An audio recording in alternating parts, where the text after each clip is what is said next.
ajudar a compreender. Bom, a gente vai então iniciar apresentando a nossa convidada de hoje, eh, e, eu gostaria então de dizer que a Nilda Jax é professora titular do Programa de Pós-Graduação em Comunicação da Universidade Federal do Rio Grande do Sul, e ela é bolsista produtividade, do Conselho Nacional de Desenvolvimento Científico e Tecnológico, do CNPq. Ela coordena o Núcleo de Pesquisa em Recepção e Cultura Midiática e também o Grupo de Pesquisa em Comunicação e Práticas Culturais do CNPq. É membro também do Observatório Ibero-Americano de Ficção Televisiva, OBITEL. E, além disso, eu queria comentar que a Nilda está com uma publicação recente que está sendo bastante útil, e esse foi uma das razões para a gente tê-la convidado para estar aqui com a gente, que é uma publicação que está disponível online, está em espanhol, e ela tem aí como título Um Nuevo Mapa para Investigar la Mutación Cultural. Aí ela vai mostrar para a gente, e é uma publicação que tem como organização a própria Nilda, né, com uma série de outros pesquisadores, a Daniela Schmitz e a Laura Voltrich, e ela tem a assinatura das edições da Ciespal. Bom, eu vou passar para a Nilda para a gente não perder tempo, porque o que importa agora, então, é que ela fique muito à vontade e compartilhe com a gente aquilo que ela vem construindo, um repertório tão consistente sobre estudos de recepção, comunicação e cultura. Seja bem-vinda, Nilda. Muito obrigada, boa tarde, ou boa noite, ou bom dia, como a Lara mesmo disse, não se sabe a que horas vamos nos encontrar por aí, né?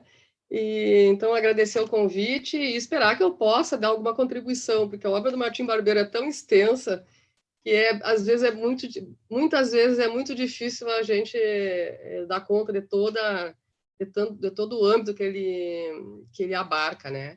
Então, a Lara disse muito bem, eu vivo estudando Martim Barbeiro, mas abarcar toda a sua proposta é uma coisa bem difícil. Então, eu preparei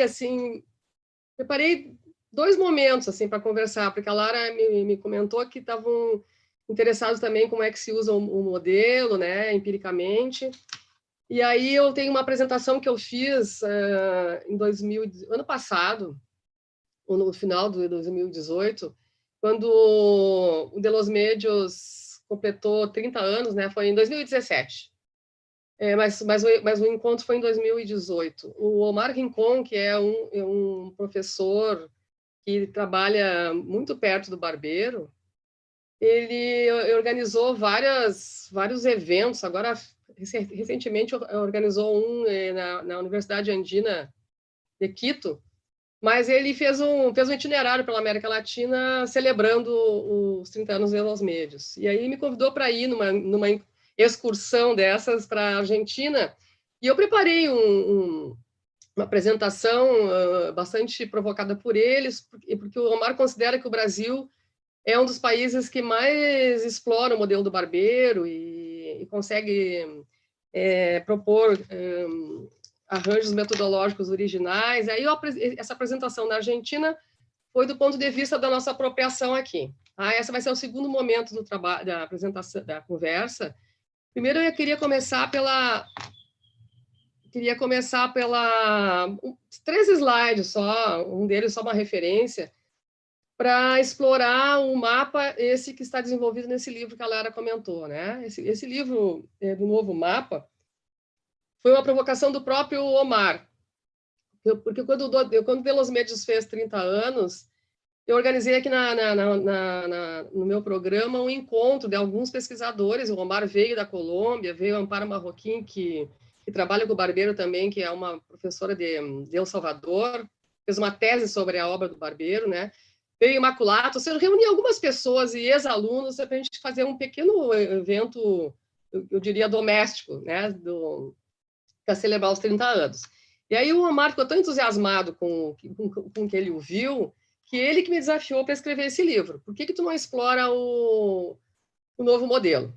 Né? Então, a exploração do novo modelo, a base dele foi pegar as categorias que o Barbeiro reorganizou ou introduziu na discussão dele. Eu convidei pessoas que trabalhavam com o Barbeiro, né, há muito tempo, ex-alunas, colegas, e essas pessoas deveriam, cada uma ficou com uma mediação, ou com uma categoria. Não sei até que ponto a gente pode chamar de mediação todas elas ali, né? Mas, de qualquer forma, eu convidei as cabeças de chave, como se diz, e cada pessoa convidou alguém da área, né? Por exemplo, para pensar a cidadania, qual é a disciplina que trabalha isso tradicionalmente? A sociologia. Então, convidaram um sociólogo. Para trabalhar a temporalidade, quem é que trabalha o tempo de maneira mais tradicional? A história. Então, foi convidado um historiador. Para cada categoria que o Barbeiro trouxe para o modelo, as minhas convidadas, os meus convidados convidavam alguém da disciplina originária onde o Barbeiro estabeleceu o diálogo, né? Então, assim que se construiu esse livro.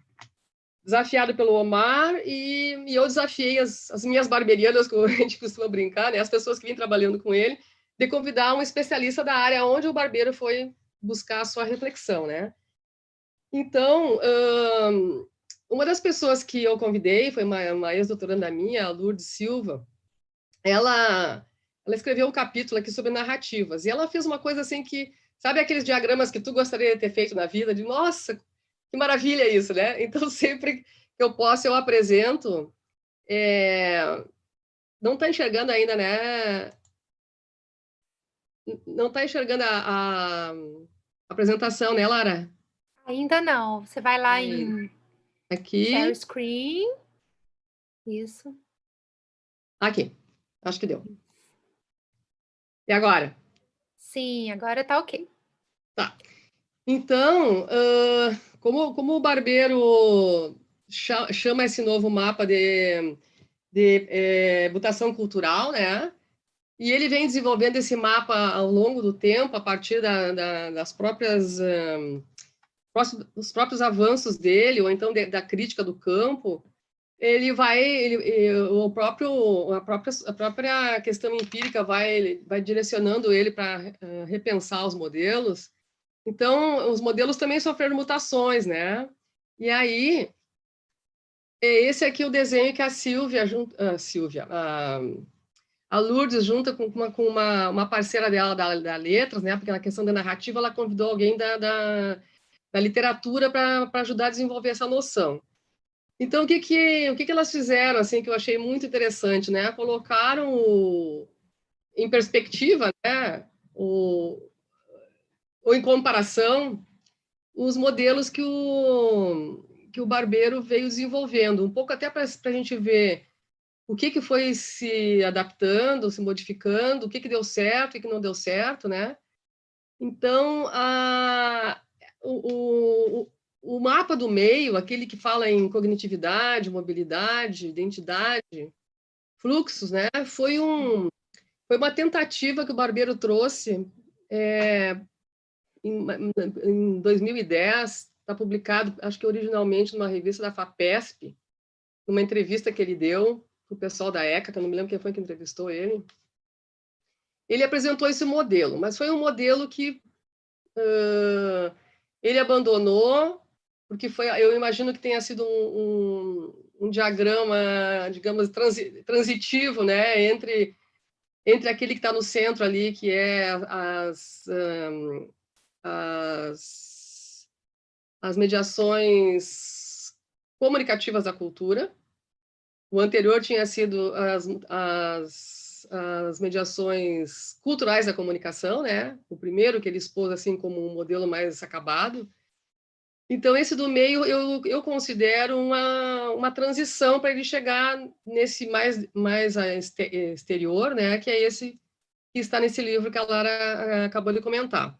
E é o último desenho que o Barbeiro fez da sua proposta, e muito ajudada pelo Omar, porque o Barbeiro já está aposentado, não está mais atuando na linha de frente, e estava com dificuldade de concretizar a discussão desse novo diagrama. Então, esse diagrama foi ajudado a ser montado pelo Omar, em conversa, num diálogo com o Barbeiro, eles chegaram a essa formalização. Então, essa é a última exploração dele, e depois na outra apresentação eu vou mostrar para vocês como é que eu flagrei o uso dele numa pesquisa empírica. Eu acho que aqui a gente tem que... Eu vou adiantar um pouquinho assim como é que eu não usei esse modelo ainda empiricamente. Eu não sei se ele se ele realmente ajuda a gente a efetivar a análise como deveria ser na complexidade que sempre que o Barbeiro propôs, né? A minha recomendação é seguir as intuições do Omar. O Omar, nesse livro, esse livro que eu ajudei quer dizer, que eu organizei com a ajuda de uma porção de pessoas, o que o Omar diz sobre esse modelo, né?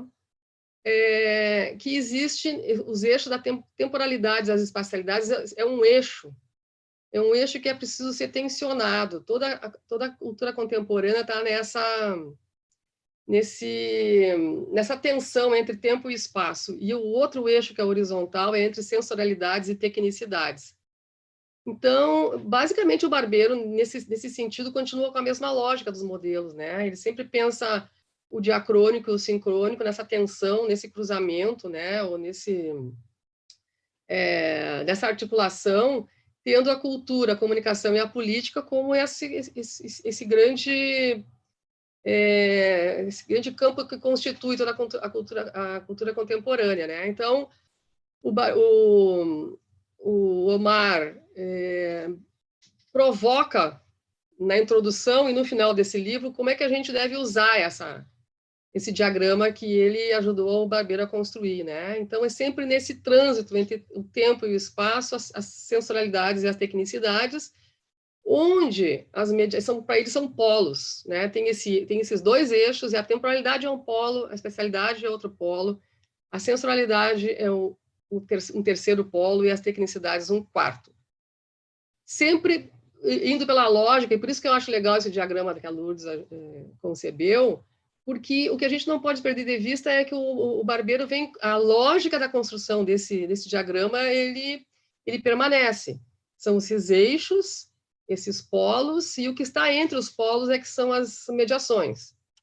Embora a apropriação que se faça disso tudo ganha outras nomenclaturas, né? Eu já vi textos citando, por exemplo, a Imaculata, que a Imaculata chamaria de mediações, o que o Omar chama de polos, e de submediações, o que o Omar chama de mediações, nessa negociação com o Barbeiro, né? Então, assim, estou um pouco adiantando como é que as pessoas vão se apropriando. Ninguém é guardiã do diagrama, né? Mas eu acho que se a gente olha como é que o Barbeiro veio trabalhando logicamente no desenvolvimento de todos esses diagramas, a gente deve seguir pelo menos a lógica dele, né? Então, essa é uma recomendação, e eu falo isso sem ter usado empiricamente o modelo ainda, tá? Então, saindo disso aqui, eu vou tentar abrir a outra apresentação. Tá aparecendo, Lara?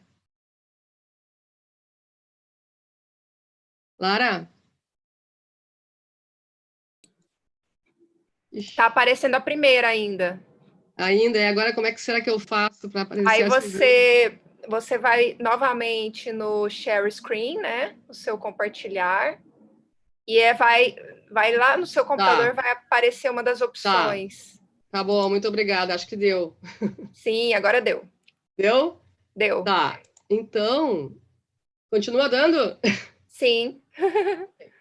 Então, assim, ó, como eu tinha dito, essa apresentação foi... Eu fiz essa apresentação na Argentina. Nós fomos a 3 universidades, né, rodando, a Amparo Marroquinho, o Omar e eu. E a cada lugar que eu ia, o Omar me provocava para ir mudando a apresentação. Assim, isso aqui é a terceira apresentação, eu ia viajando e ia mudando. Então, leve em consideração que isso foi apresentado para estrangeiros, tá? Então, essa última tem uma tentativa de fazer uma brincadeira. A minha primeira apresentação era bem séria, sisuda, e o Omar é um cara, assim, super, super descolado, e ele foi me inspirando a brincar um pouco com a apresentação, tá? Então, o que eu, o que eu fiz, assim, de engraçadinho aí foi chamar de contrabandistas as pessoas que trouxeram para o Brasil os primeiros textos do Barbeiro, né? Eles chegaram aqui na metade dos anos 80 e vinham fotocopiados. Não era xerox, alguns deles eram outras técnicas, e alguns eram mimeografados, inclusive. Eu fiz um curso na ECA, que eu já vou falar para vocês, que assim, nós tínhamos aquele material que veio mimeografado e aí foi conseguido reproduzir de uma maneira um pouco mais moderna, mas aquilo era um contrabando, né? E quem é que trazia essa muamba, fazendo uma brincadeira, tá? Quem trazia esses textos para o Brasil, né? Os pesquisadores da Intercom e da ECA, que viajavam pela América Latina nos congressos, né? Os frequentadores da Felafax e da LAIC, e nos encontros latino-americanos da Intercom, né? Onde reunia essas pessoas, e foi a maneira que esses textos começaram a circular pelo Brasil, e basicamente entrando pela ECA USP. Aí, continuando nessa metáfora, né? Quando é que os textos saem da clandestinidade, né? Saem da fotocópia? Em 85, não sai da fotocópia, desculpe, continua, mas em 85, a Ana Maria Fadu oferece esse curso, que eu fui aluna desse curso, eu estava recém chegando na ECA para fazer meu mestrado, e era um curso que introduz a discussão do Barbeiro. Os primeiros textos do Barbeiro que chegam no Brasil veio pela mão desses professores, e esse foi o primeiro curso onde os seus textos foram discutidos. Bom, o primeiro mapa do Barbeiro, que ele começou a desenhar esse mapa ao longo do tempo, né? Ele mesmo conta em alguma entrevista que ele levou 10 anos escrevendo De los Medios Mediaciones, né? Então, durante esses 10 anos, ele foi fazendo esses experimentos. O De los Medios Mediaciones foi escrito à mão. Então, o mapa noturno, que é essa metáfora que ele se utiliza, né? Trazia essas 3 mediações. A minha tese, que foi defendida em 93, ela trabalhava com essas 3 mediações. Não existia o diagrama ainda, né? E é dessa época que essas 4 pessoas aí estudando na ECA, e a ECA foi um polo, né, de configuração e divulgação do modelo a partir dos seus alunos, né? Esses foram os 4 primeiros trabalhos que foram defendidos lá. Nós éramos colegas, né, de mestrado e doutorado, e cada um explorou essas primeiras ideias do Barbeiro nessa lógica do popular, da recepção, da mediação e da comunicação participativa. Essas foram as primeiras apropriações que os ensinamentos do Barbeiro trouxeram, né? Nessa época, ele não tinha ainda entrado na discussão de como trabalhar empiricamente, né? Como metodologicamente a gente poderia se apropriar dessas mediações. Era um ensaio teórico, né? Uma provocação teórica, mas ainda sem uma proposta metodológica clara. E foi isso que levou o Barbeiro, né? A crítica de que as pessoas não sabiam do que ele estava falando, como é que a gente ia resolver isso, que levou ele a montar uma configuração um pouco mais estruturada, né? Então, esses trabalhos foram trabalhos assim pioneiros e feitos de uma maneira muito, pelo menos a minha parte, insegura, porque a gente estava testando, né, as proposições do Barbeiro. Bom, nos anos 90, Aí, bom, só para vocês, não sei se vocês, o quanto vocês sabem, né, que eu venho analisando os trabalhos de recepção no Brasil desde os anos 90, né? Então, eu tenho publicado três volumes desses estudos. Nos anos 90, haviam 49 estudos de recepção, mas eu vou passar rápido isso aqui, porque eu quero mais centrar no barbeiro, tá? E ainda nesse momento, os trabalhos eram bastante incipientes em termos dos estudos de recepção. Quando, no final dos anos 90, o barbeiro é naturalizado, né? Isso também é outra imagem que eu criei aí, porque o livro dele foi publicado, né? 10 anos depois que ele foi publicado em espanhol, a editora da Federal do Rio de Janeiro publica em português. Com isso, amplia a circulação, vai para outras áreas, né? E na comunicação, depois desses 10 anos, diminui um pouco a identificação que existia entre a teoria das mediações e a pesquisa da recepção, ou seja, há um entendimento correto de que ele não estava falando só de recepção, né? Mas aqui, como os primeiros trabalhos estavam interessados nisso, pareceu que a teoria dele era para pesquisar a recepção. Mas não, obviamente é muito mais amplo do que isso.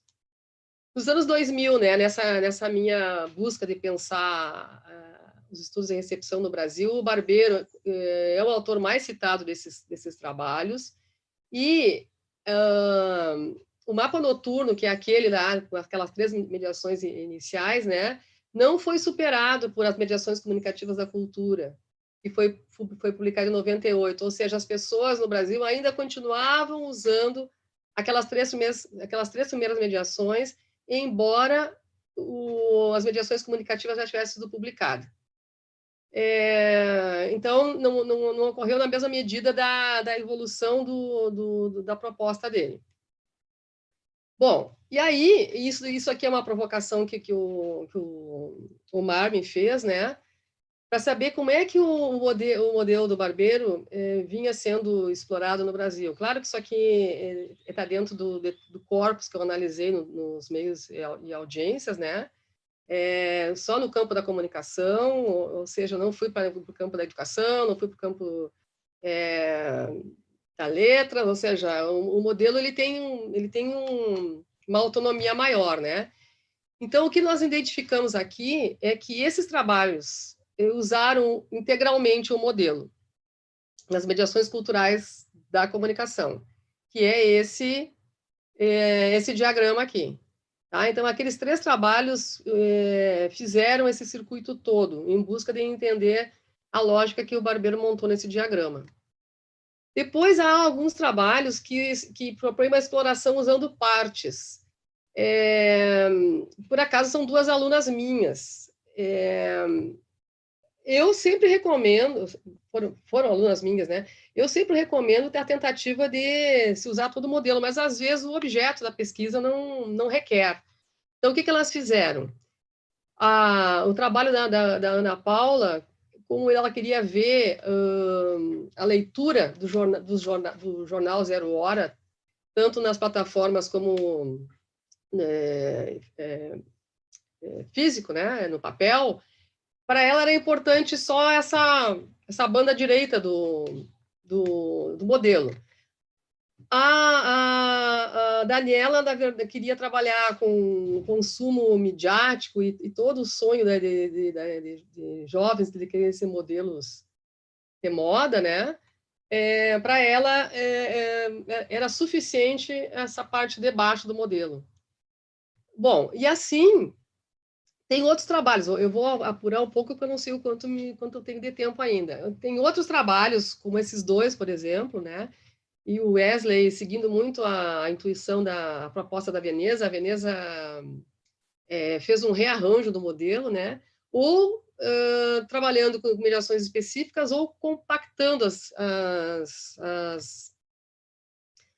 mediações. E aqui tem também modelos de trabalhos que aproximam versões diferentes, como, por exemplo, lembrando lá da primeira apresentação que eu fiz, esse modelo aqui da esquerda era aquele que estava no meio.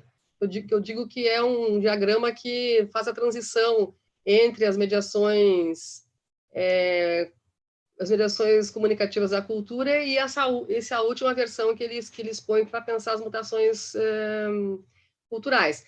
Então, por exemplo, a Veneza faz não só a Veneza, mas a Veneza e algumas pessoas que a leram, né, ela faz uma crítica, mostra que tem mediações que poderiam ser subsumidas, ela tenta fazer uma articulação entre esses dois modelos, esses dois diagramas, né, para resolver alguns problemas empíricos.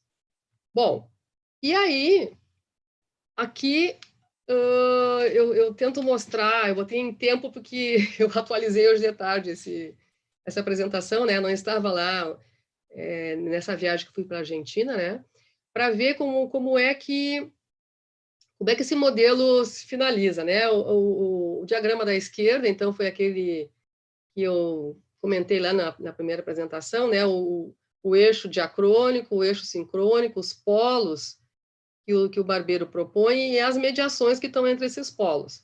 Recentemente, eu vi um trabalho na Compós que tentou, quer dizer, tentou não, reorganizou o modelo da esquerda fazendo a crítica e tentando trazer para a discussão a questão dos algoritmos. Eu tendo a dizer assim, minha proposta sempre é pensar os eixos que ele propõe, né? Temporalidades e espacialidades, né? Eu acho que tem algumas coisas que não funcionam nessa tentativa de adaptar o modelo ao seu objeto, né? Porque o Barbeiro fala que a cidadania, né? A cidadania ela é construída entre os espaços e essa sensorialidade. Quando traz a cidadania para lá, para institucionalidade e temporalidade, fico pensando como é que o Barbeiro pensaria a cidadania construída a partir da institucionalidade? Qual institucionalidade, né? Então, e também acho que os algoritmos, eles podem ser explorados dentro da tecnicidade, porque é assim que funciona essa nova tecnicidade, né? E pensando as redes. Então, assim, não me parece que tenha sido uma solução que contemple a lógica que o Barbeiro vem tentando trabalhar desde sempre, né, nesses eixos sincrônico e diacrônico, sendo que cada uma desses polos e cada uma desses eixos e cada uma dessas mediações, elas podem trazer aí sim o que a Imaculata chama de submediações, elas podem ser desdobradas. Por exemplo, as redes podem ser desdobradas em elementos, as tecnicidades podem ser desdobradas, ou seja, com outros conceitos, com outros instrumentos. Não me parece que esse rearranjo contempla a lógica do diagrama. E aí, com isso, esse aqui é o último slide, ele foi feito para mostrar para o exterior, né? Talvez aqui no Brasil isso aí não tenha muito significado. Só um pouquinho que eu tomo um pouquinho de água. Como eu era brasileira apresentando, né? O Martim Barbeiro, nesse livro aqui que foi organizado pela Imaculata quando o Intercom fez 20 anos, ele faz um texto muito interessante, né, sobre a contribuição que o Brasil dá para a teoria latino-americana, né, a investigação latino-americana. Ele diz assim que os brasileiros fazem essa exploração metodológica do modelo e uma apropriação crítica do seu trabalho. Então, terminei com ele nesse... E agora, como é que eu volto? Deixa eu ver. Aqui, eu acho. Aqui. Bom, não sei quanto tempo eu usei, não sei se eu falei rápido demais. Vamos ver o que dá. Cravado 30 minutos. Muito bom, Sério? Nilda. Certíssimo. Bom, a gente tem aqui alguns comentários no chat que eu preciso te repassar, até porque enfim, são feedbacks, né? O Magno manda boa tarde, saudações a Nilda, Jax e a mim, enfim, ótima temática em discussão. Então, ele está te assistindo lá presente. Tem o Carlos da boa tarde, a Isabela Stabor, Lígia Guimarães, Priscila Andrade, Elder Samuel, Milena Marra. São todos assim, alunos de vocês? Sim, muito interessante ter visualmente essas relações, a Milena comenta. E aí a Isabela comenta, complexo e interessante. A ideia de complexo é realmente a ideia que o Barbeiro propõe de se pensar a comunicação, né, Nilda? A ideia de que não se trata de uma relação de um emissor para um receptor, tem muito mais coisa em jogo aí, né? Exatamente. Bom, eu queria então, já que eu estimulo que o público aí faça suas questões para que a gente possa, enfim, contemplar, né, as questões que vocês têm a respeito desses mapas, desses diagramas. E eu queria começar perguntando para você, então, Nilda, em relação a esses mapas e esses diagramas, você comentou na sua fala que alguns desses mapas e suas mediações, a apresentação das suas mediações, elas não foram deixadas de lado com o passar do tempo, né? Assim, desde a primeira versão de 97 para 87 para cá, alguns trabalhos continuam vinculados aos primeiros, ao primeiro mapa, né? A primeira ideia de mediações que tem ali proposto. A minha pergunta assim, você considera que aquelas primeiras versões, elas se tornaram obsoletas ou depende do objeto? Não, eu acho que obsoletos não. Acho que são duas coisas. Primeiro que o esforço do Barbeiro de ir complexificando a proposta dos mapas, né? Ou seja, daquele mapa noturno que pensava temporalidades, né? Que voltam agora para o último mapa, né? Temporalidade social, a cotidianidade familiar e a competência cultural.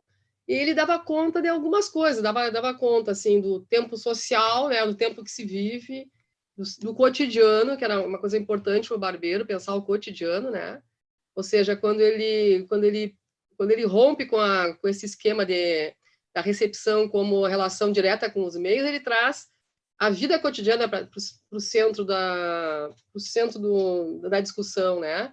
E a questão da competência dos receptores, né? Então ele traz duas grandes, vou dizer, duas grandes categorias para a gente pensar essa coisa mais complexa, né? Ou seja, toda a vivência e a experiência do cotidiano, né?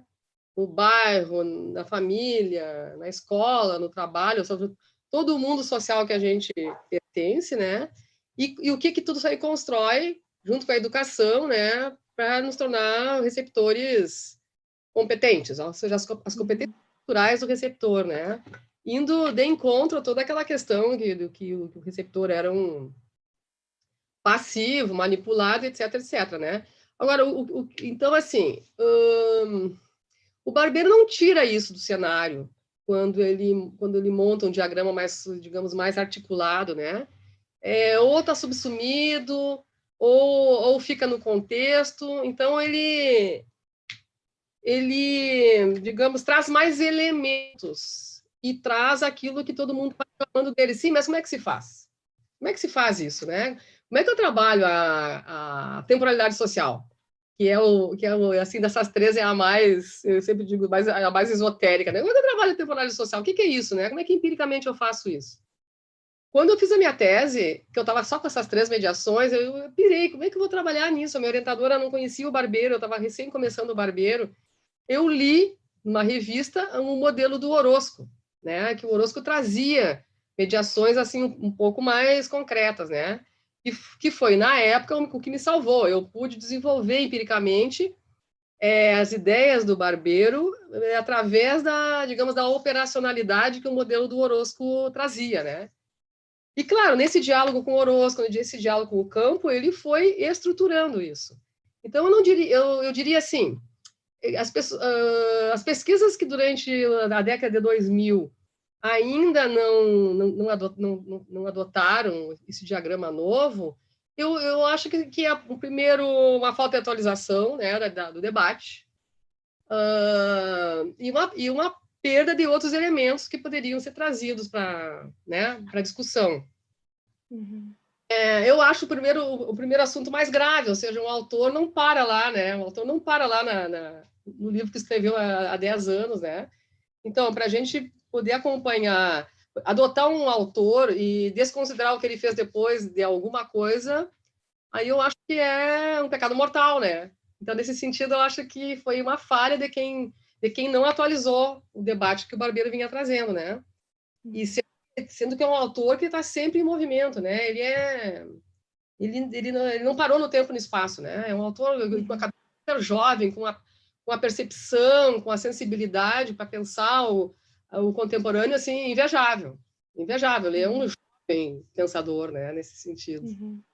Então, acho que nem não é uma coisa nem outra, assim, não dá para dizer que está superado aquilo, porque ele foi embutindo outras coisas, né? Ele foi desenvolvendo. Então, está tudo no último modelo, só que ele foi experimentando, reorganizando.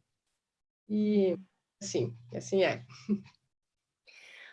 Ótimo, é uma percepção bem interessante, né? A Vanessa tem uma pergunta para você que vai muito nessa linha de raciocínio que a gente já está conversando aqui. Ela pergunta o seguinte: as mediações presentes no primeiro, segundo e terceiro mapas propostos por Barbeiro foram incorporadas no quarto mapa? Como que seria, assim, talvez atualizados, de que maneira? Bom, acho que aquele diagrama que você trouxe da Lourdes, exatamente, tenta fazer um pouco isso, né? Vou botar ele de novo para facilitar, né? Deixa eu ver. Ver se eu consigo. Aqui. Isso. Aqui, né? Share screen. Certo? Isso. Perfeito. Então, assim, olha só, o Barbeiro, por exemplo, espacialidade e temporalidade foram dois polos que ele experimentou naquele modelo intermediário. Ele estava preocupado nesse modelo intermediário com duas coisas que ele estava observando na época, né? Isso foi em 2010. Toda a questão das migrações, que começaram a entrar em debate, né? As pessoas se movimentando pelo mundo, né? Fugindo, imigrando, todo esse movimento internacional de pessoas se movimentando pelo mundo e as redes tecnológicas, né? Os fluxos, a tecnologia, que depois ele veio de tecnicidade, né? Então, esse diagrama do meio, ele estava preocupado com uma coisa que estava acontecendo no momento. E ele se deu conta que temporalidade e espacialidade são dois polos que mudaram completamente as noções, né? Ou seja, se modificaram muito com a tecnologia, tanto o tempo quanto o espaço, né? Se desencaixaram, se sobrepuseram, se conectaram, né? Então, essa mutação cultural que ele analisa e está preocupado com ela tem a ver com essa mudança dessa noção de tempo e espaço trazido pela tecnicidade, né? Então, assim, eu estava relendo algumas coisas desse livro e vi que esse diagrama, se a gente olhar esse diagrama dos polos da sensorialidade, da tecnicidade, então olha só que interessante, né? A tecnicidade, aqui na direita, ela muda a nossa concepção de tempo e espaço. E ela está absolutamente angulada com esses dois polos, né? Então, essa noção que se perturbou muito, né? Com a tecnicidade, com essas tecnologias que façam que a gente esteja muito mais próximo de quem está longe no espaço, né? do que quem está perto dentro de casa, por exemplo, né? Então, a tecnicidade que muda essas noções e essas percepções, né? Se a gente olhar do ponto de vista das sensorialidades, né? Também essa temporalidade, essa espacialidade nova muda a nossa percepção e a nossa interpretação e a nossa sensação de todos os fenômenos, né? Então, talvez fosse mais interessante a gente olhar esse modelo desse ponto de vista horizontal aqui, que é o diacrônico, né? Do que propriamente no eixo vertical. Eu acho que ele nos dá mais possibilidade de entender o que um tem a ver com o outro. E é por isso que eu discordo daquela última apropriação que eu mostrei para vocês, porque desmancha a lógica do modelo. Porque esses 4 polos que são constitutivos do que está entre esses polos, né? E na medida que eu, por exemplo, acho que foi a sensorialidade que ela tirou, não me lembro, eu tiro fora da lógica do Barbeiro, eu acho que desmonta completamente o raciocínio dele, né? Então, eu sou adepta de seguir a intuição dele, ou seguir a proposta dele, e desdobrar esses elementos, né? Trazer para dentro desses elementos, desses polos, dessas mediações e desses eixos, as questões que estão permeando o objeto de pesquisa. Não precisa desorganizar o modelo para resolver o problema. Porque onde é que está o algoritmo? O algoritmo está na tecnicidade. É ele que está construindo isso, né?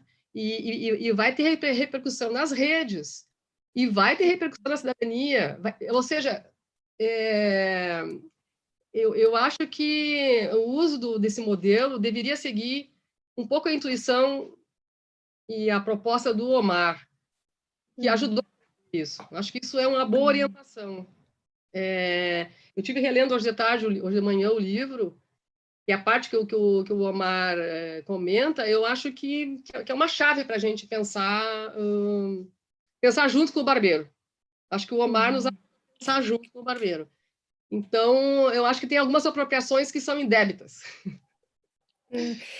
Dentro dessa lógica que você está comentando, Nilda, daria para a gente pensar que, a partir dessa configuração, desse mapa que está aqui na tela, né, desse diagrama, é possível relacionar, por exemplo, redes com ritualidades, mesmo que eu parta desse última versão do mapa? Sim, sim.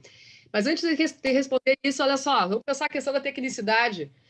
O Barbeiro tinha tecnicidade com a mediação, no primeiro e no segundo, né? E ele passa a colocar como polo.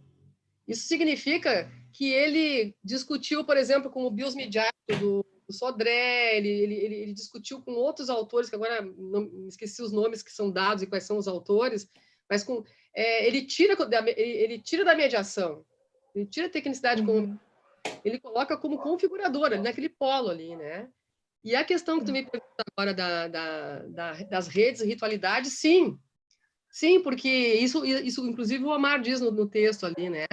As redes, elas são constituídas nesses espaços, né? Nesses espaços, nesse uso da tecnicidade, né? Das técnicas, ou da tecnicidade, ou dos aparatos, né?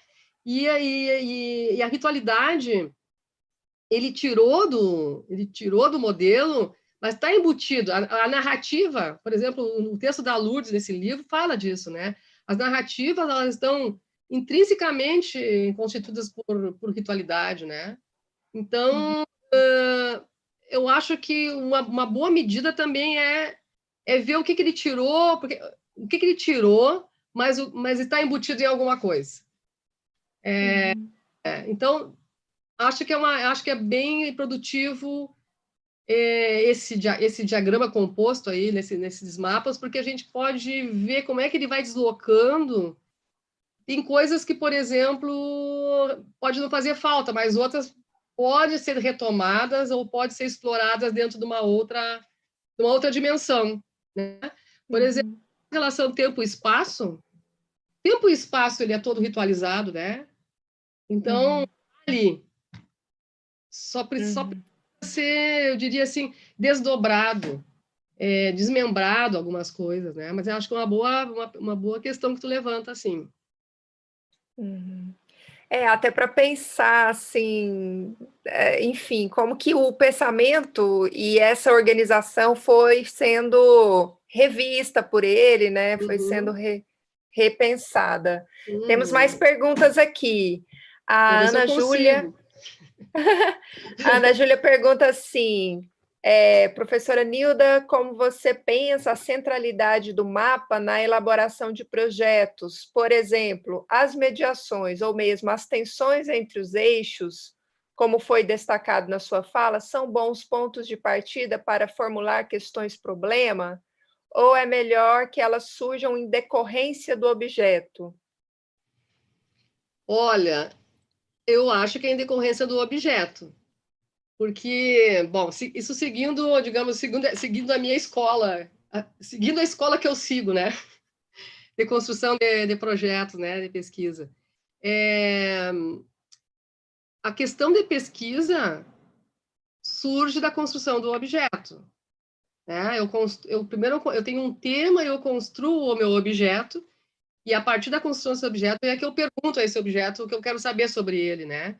Então, eu diria que é eficaz usar o modelo, o diagrama, na construção do objeto.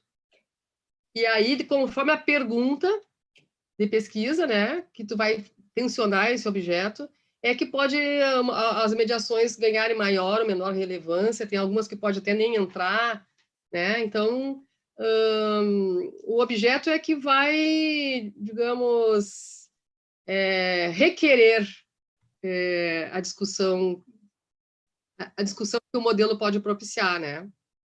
Uhum. Se eu consigo, se conseguir ser clara, mas eu, particularmente, eu usaria o diagrama na construção do objeto. Uhum. Aí a pergunta de pesquisa é que me diria qual é a hierarquia, por exemplo, que uma dimensão, né, um eixo ou outro eixo, ou os polos ganhariam. Uhum. O objeto daria as pistas, né? A Aham, construção dele que me dá as pistas para que sim. a gente pergunte, enfim, para que adote determinado eixo ou outro, determinada mediação ou outra. Sim. Considerando essa versão completa do mapa, assim, uma sobre a outra, né? Não sei se eu poderia dizer assim, a gente poderia pensar, inclusive, relacionar, igual você trouxe a questão aí da ritualidade, ela está presente nas narrativas, enfim, Uhum. variando entre as mediações.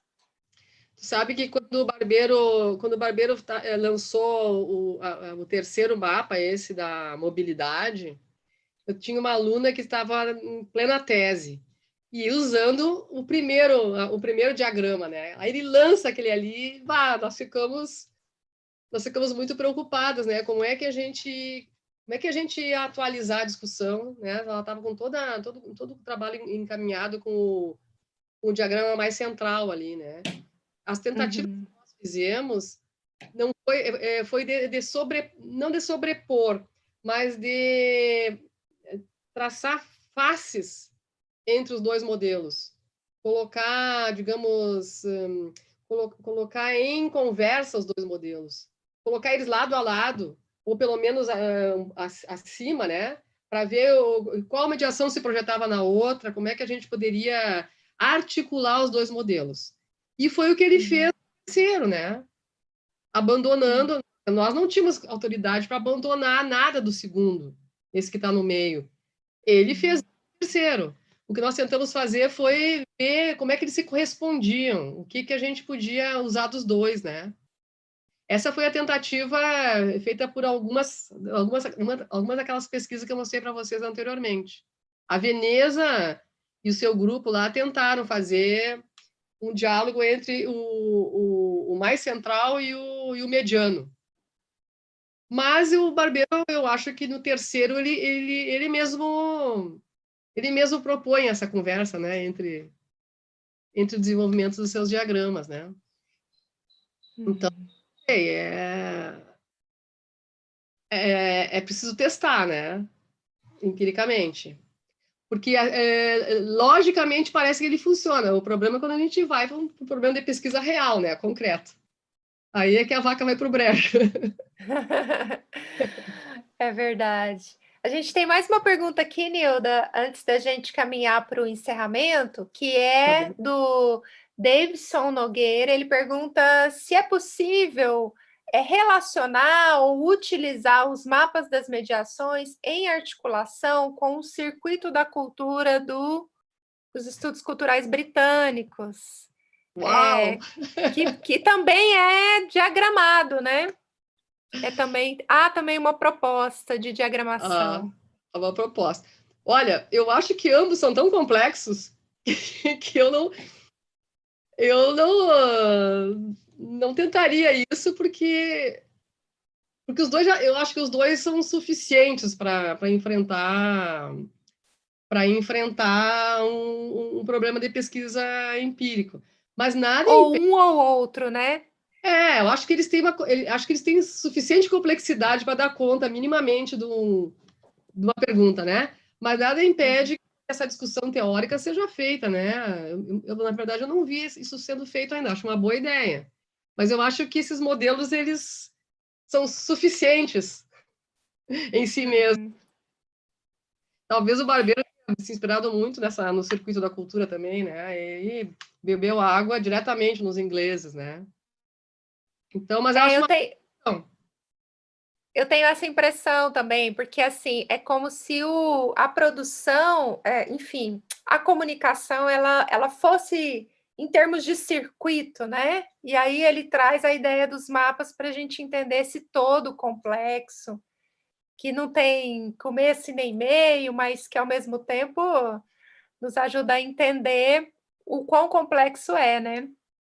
Mas eu acho que o problema dele colocar assim, né? Tem as críticas que fazem esse tipo de modelo é que não tem uma hierarquização, né? Das mediações ou dos polos.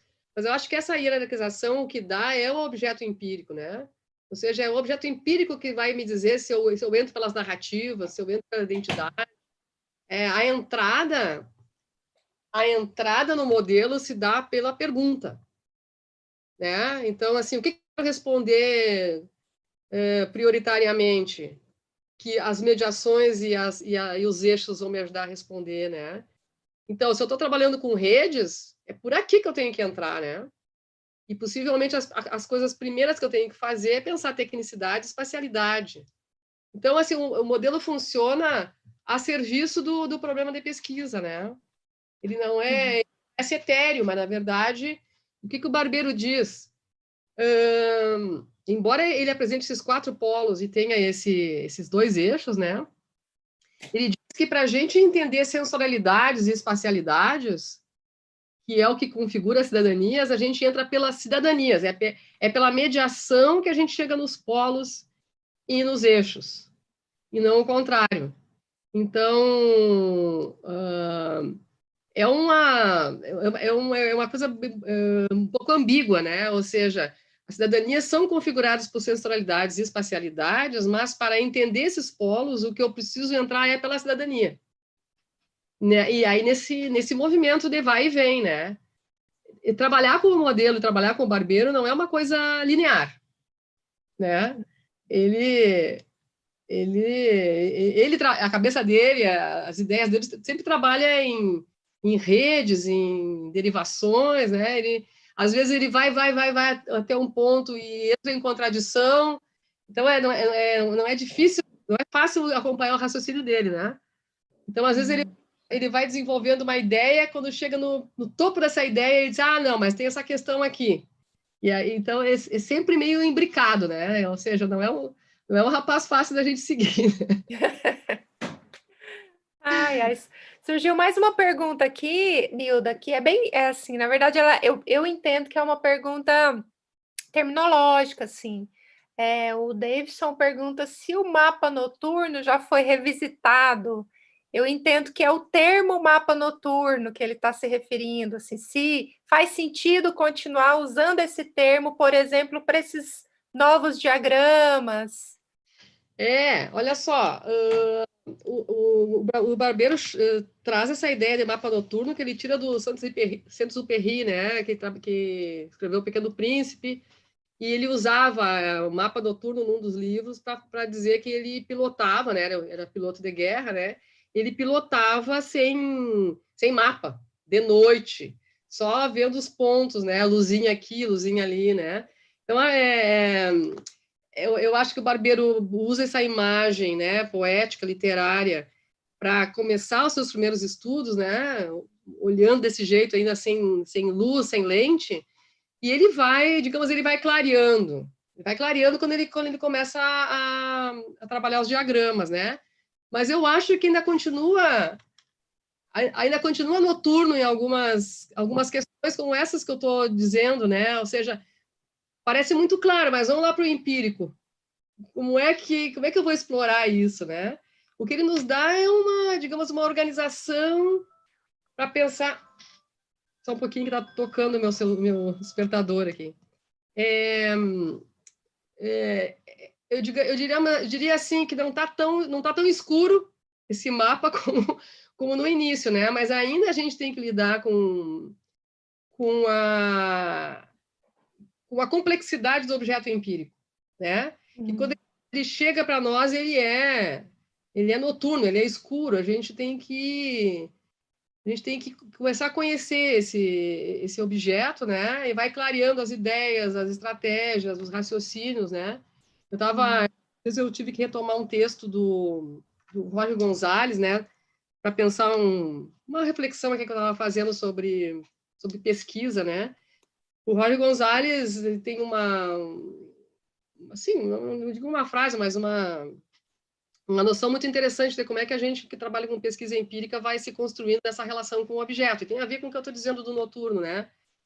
Quanto mais eu conheço o meu objeto durante o processo de mais eu tenho desse objeto em mim, né? O objeto começa a crescer para mim na medida que eu vou conhecendo e mais de mim tem nesse objeto, né? Eu especialmente imagina numa relação sujeito-sujeito, né? Passo 2 anos em campo. Nesse meio tempo, o objeto vai tomando conta de mim e quando eu digo objeto, o sujeito também, né? O sujeito de pesquisa também vai tendo muito de mim, né? Então, a gente começa com muitas dúvidas, muito desconhecimento, muita noturnidade aí, mas depois vai clareando, né? Então, eu acho que no sentido de manter o noturno, sim, porque a gente demora para ver o objeto, para ver o fenômeno, né? Começa numa escuridão e a gente vai clareando. Acho que como metáfora ainda tem valor. Exatamente. Bom, Nilda, a gente fez um compromisso com você de ser assim bem rigorosa no horário, porque você está com uma necessidade, né, pessoal, e aí a gente vai então encerrar por aqui. A gente agradece muito a participação de todos, foi uma live bem produtiva, porque a gente teve muitas questões em torno da sua discussão, foi rapidinha, mas deu para esclarecer algumas coisas, eu espero. E seja muito bem-vinda, retorne à nossa casa, à UFG aqui. Você comentou que gostaria de vir aqui em 2021. A gente gostaria que você viesse mesmo para conversar um pouco mais conosco. Vamos lá. A gente agradece imensamente a sua participação e agradece ao público também por ter participado, questionado, tentado, enfim, de alguma maneira, entender essas relações entre comunicação, política e cultura. Ok, eu que agradeço o convite. Até uma oportunidade presencial. Isso, que é bem melhor, abraço para o Magno. Isso, tá ok. Bom. Tá bom. Muito Tchau. Grata. Estão te pedindo para você voltar mesmo. Legal. Podemos encerrar, então. Tchau, Tá, tchau. muito obrigada. Tchau.